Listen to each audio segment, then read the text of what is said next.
Right now, we're seeing a noteworthy sentiment score of plus 0.41 in real estate, but don't let that positive number fool you.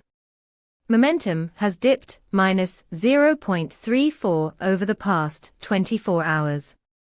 This divergence indicates that while sentiment is up, underlying dynamics are weakening.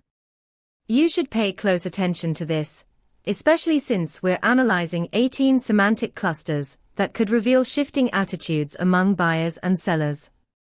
When you query our API, you receive a detailed snapshot of these sentiment trends, allowing you to pinpoint emerging patterns in real estate discussions. Imagine integrating this data into your property valuation models. You could enhance decision-making by identifying neighborhoods, gaining positive sentiment despite a downturn in overall momentum. To get started, check out our documentation at pulsebit.lojenterprise.com/docs.